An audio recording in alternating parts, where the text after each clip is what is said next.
السلام علیکم ناظرین، میں ہوں آپ کا میزبان امجد منج۔ آج ہمارے اسٹوڈیو میں ہمارے مہمان ہیں سینئر قانون دان سید آصف رضا بخاری ایڈوکیٹ، جو کہ نائب صدر ہیں فیروز والا بار سے۔ آج ہم ان سے گفتگو کریں گے کرائم کے حوالے سے کہ کرائم کی شرح جو پاکستان میں بڑھ رہی ہے اس پر وہ کیا کہتے ہیں۔ اور شکریہ بخاری صاحب آپ کا اسٹوڈیو میں تشریف آوری کا۔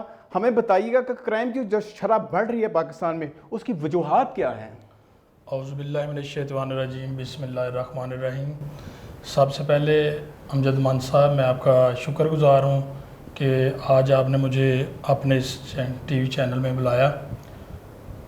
آپ نے جو سوال کیا ہے مجھ سے کہ ملک میں جرائم کی شرح کیوں بڑھ رہی ہے، مان صاحب اس کی بہت ساری وجوہات ہیں جن میں سے میں آپ سے کچھ شیئر کروں گا۔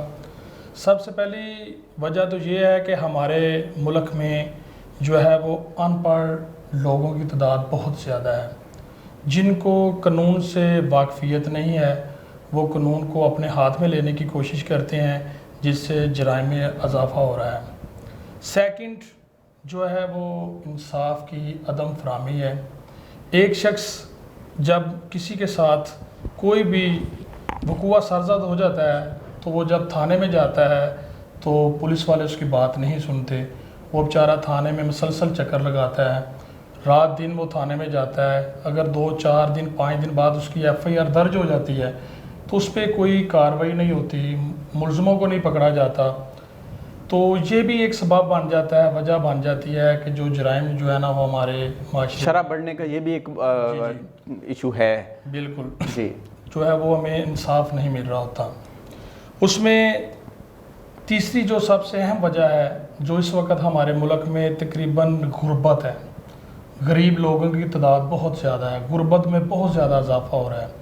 آپ حالیہ دیکھیں کہ یہ کرونا کی جب وبا سٹارٹ ہوئی ہمارے ملک میں بھی جب آئی تو ان بگننگ جب لاک ڈاؤن کیا گیا نا ہمارے ملک میں، تو اس وقت لوگ 10 سے 15 دن جب گھروں میں ان کو رکھا گیا تو ان کے پاس کھانے پینے کی چیزیں ختم ہو گئی تھیں، ان کے پاس روزگار نہیں تھا، تو اسٹریٹ کرائم بہت زیادہ بڑھ گیا۔ آپ نے دیکھا ہوگا کہ گلیوں میں، محلوں میں، میڈیکل سٹوروں پہ، دوسری دکانوں پہ، موبائل شاپ پہ جو ہے نا وہ بہت زیادہ تعداد میں جو ہے نا لوگوں نے سنیچنگ کا کام شروع کر لیا، اور اس سے بھی جو ہے نا بے روزگاری کی وجہ سے بھی جرائم جو ہے نا وہ ہمارے ملک میں یعنی کہ آپ کا مطلب غربت اور بے روزگاری دونوں اکٹھی ہی مینشن ہو گئی؟ بالکل اسی طرح ہی جی ٹھیک ہے۔ اس کے بعد ہمارے ملک میں جو اس وقت انٹرنیٹ ہے نا، اس کا اتنا زیادہ پھیلاؤ ہو گیا ہے، لوگ اس لیول پہ یوز کر رہے ہیں، جہاں پہ اس کا فائدہ ہے وہاں پہ اس کے نقصانات بھی بہت زیادہ ہیں۔ آپ دیکھیں کہ رات دن جو ینگسٹر ہیں، بچے ہیں، وہ واٹس ایپ چلا رہے ہیں، وہ ایمو چلا رہے ہیں، وہ فیس بک یوز کر رہے ہیں، لڑکے لڑکیوں کے ساتھ جو ہے نا وہ اس طرح بات کر رہے ہیں، تو بعد میں کیا ہے کہ وہی جو ہے نا شرح بڑھنے کا سبب بنتا ہے، سبب بن رہا ہے، وہ بے روی پہ لا رہے ہیں ایک دوسرے کو۔ اور دیکھیں ہمارے ملک میں جو اب کیسز ہیں نا زیادہ جو رپورٹڈ ہو رہے ہیں، FIR درج ہو رہی ہیں، وہ 365B 496 پاکستان پینل کوڈ، ٹھیک ہے، اس کی زیادہ FIR آ رہی ہیں۔ کیا وجہ ہے کہ وہ جب ایک ان کی آپس میں انڈرسٹینڈنگ ہوتی ہے، وہ گھر سے بھاگتے ہیں، کورٹس میں آتے ہیں، کورٹ میرج کرتے ہیں، جو پیچھے ان کے وارثان ہوتے ہیں وہ ایک دوسرے کے خلاف قانونی کارروائی، جرائم جو ہے نا وہ بڑھ رہا ہے۔ اسی طرح جو ہمارے ملک میں جو پولیس ہے، اس کا ایک رویہ جو ہے نا وہ عام شہریوں کے ساتھ ٹھیک نہیں ہے۔ جو بیچارہ غریب ہے اس کو بیچارے کو تشدد بھی کرتے ہیں، آپ کے پاس ظاہری بات ہے ٹی وی چینل پہ آپ نے دیکھا ہوگا بہت زیادہ۔ اور اسی طرح دوسرے جو ہیں، جو ایک امیر آدمی ہے اس کے ساتھ جو ہے نا وہ ان کا سلوک برتاؤ اور قسم کا ہوتا ہے، اور جب ایک انسان کی سوچ میں ایسی باتیں آتی ہیں تو وہ کہتا ہے کہ یار میں نے ان کے پاس نہیں جانا، میں جو ہے نا خود قانون کو ہاتھ میں لوں گا، میں اپنا بدلہ خود لینے کی کوشش کروں گا۔ یہ بھی چیز جو ہے نا بخاری صاحب آپ سینئر قانون دان بھی ہیں، بڑا ڈیپلی سارے معاملات کو دیکھتے ہیں، میں سمجھتا ہوں کہ اس میں نوجوان طبقہ ہی جو انٹرنیٹ کی وجہ سے اس میں زیادہ متاثر ہوا ہے۔ جی بالکل، نوجوان، اور دیکھیں ان کی جو ایجز ہیں وہ تقریباً 15 سال سے لے کر 20 21 یہاں تک جو ایجز کے ہیں نا، یہ نوجوان زیادہ اس سے متاثر۔ ابھی آپ نے پولیس کی بات کی، پولیس کا اس میں جو کردار ہے، کیا پولیس جرائم کو کنٹرول کرنے میں ناکام ہو چکی ہے یا اس کی وجوہات کیا ہے؟ ذرا اس پہ تھوڑا ہمیں بتائیے گا۔ پولیس بھی دیکھیں کہ پولیس جو ہے نا ہمارے پاس اس میں جو کچھ افسران ہیں وہ نا تجربہ کار ہیں، ان کے پاس تجربہ نہیں ہے، ان کو یہی نہیں پتا کہ ہم نے ایک جو مثل ہے اس کو کس طرح تیار کرنا ہے. ساتھ انہوں نے رائٹر رکھے ہوئے ہیں, ان کو وہ منتھلی دیتے ہیں یا پر ڈے کے حوالے سے دیتے ہیں. تفتیشی صاحبان نے آنا ہے, ان کو آگے کہنا جی یہ لکھ دیں, انہوں نے اپنے پاس سے وہ بنا کے ایک تحریر لکھ دینی ہے. بعض کا جب کورٹ میں ایسے میٹر آتے ہیں, یقین کریں کہ وہ جج صاحبان پوچھتے ہیں جی آپ نے یہ مثل پہ کیا لکھا ہے, تفتیشی کو ان کو پڑھنا نہیں آتا کیونکہ انہوں نے خود نہیں لکھا ہوتا, وہ رائٹرز نے لکھا ہوتا ہے.